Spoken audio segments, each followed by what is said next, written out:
Hey, this is from Behind the Wheel with Storm, and today I want to talk to you and keep it real about how horrible it could be to purchase a vehicle. I want to call a spade a spade.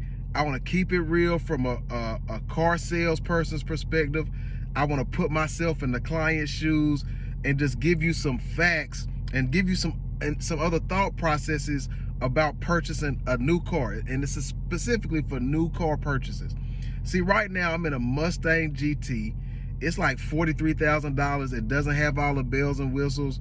You know, it don't have heated seats. It got manual seats. It don't have heated steering wheel.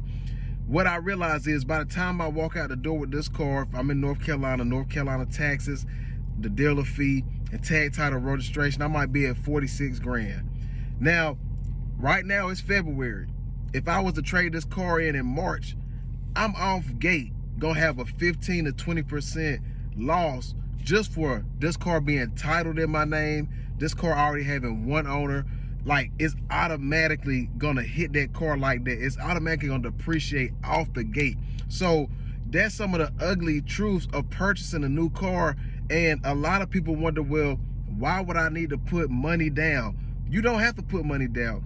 But if you're a person who likes to stay in maybe the latest and the greatest, like, cars typically every 4 years change. So think about this. A nugget is, if you get a car that's within, you know, the last 3 years of the make, you typically gonna still look pretty fashionable. Like, if you want to look like, I mean, dude, if it's a 2022 Mustang, well, they just changed them, so that's a good example. But if it's a 2022 Ford F-150, it probably looks like the 2023. If it's a 2021, it probably looks like the 2023.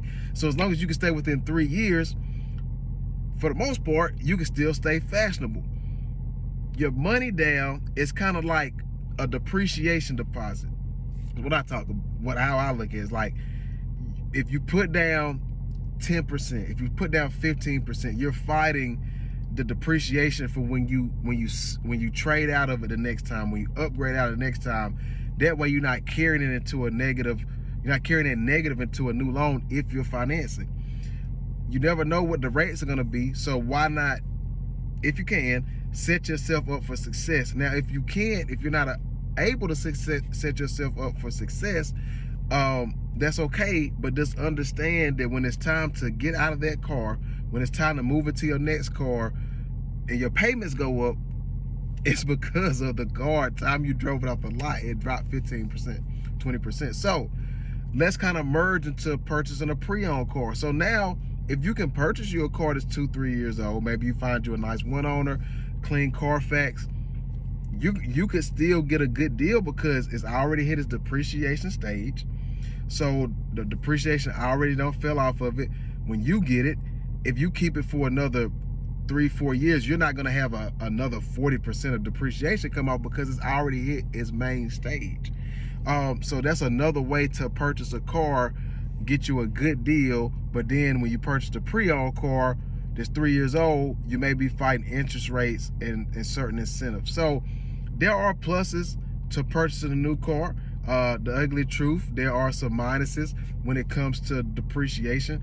So I think what happens is, whenever you go to purchase a car, you should be speaking with an advocate for you, not just about the price, right? Because the pricing part of it is easy now, because why? You got the internet.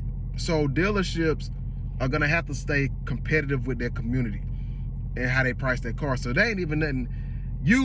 Unfortunately, we ain't changing the prices of the car. You ain't going in here getting $15,000 off a car. It's just not. They're not priced like that. You know what I mean? So unless the car is just not something that somebody wants, you know what I mean? Like, if it's an electric car that ain't selling, then yeah, they may give you a heck of a rebate or discount because they can't sell them. But it's probably something you don't want anyway. So with that being said, it makes sense for you, if you're a customer, to get in front of advocates for you that's going to help you understand your buying cycle, your intentions with this car, your habits, what it's going to look like in the future, not just right now for you, because just the right now price could affect you in the future if you don't participate the right way. So that's why I'm here, to kind of share some gems in the game.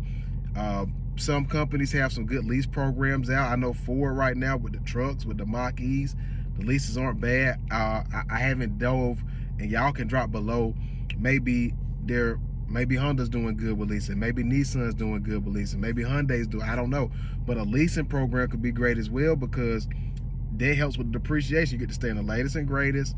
What I found out, I've even done the calculations, even if you happen to go over on your mileage, most of the time it beats like crazy the depreciation that you would have had if you purchased a car.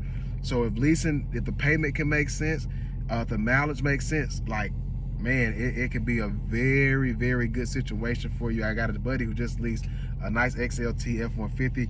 This was behind the wheel with Storm. Let me know if I missed anything or left anything out. This is my first one I dropped. I hope to drop many more. If you have any more questions about the car industry, how stuff really works, I'm here to keep it real, to call a spade, to be transparent for you. I am an educator first and a salesperson last. I appreciate y'all tuning in.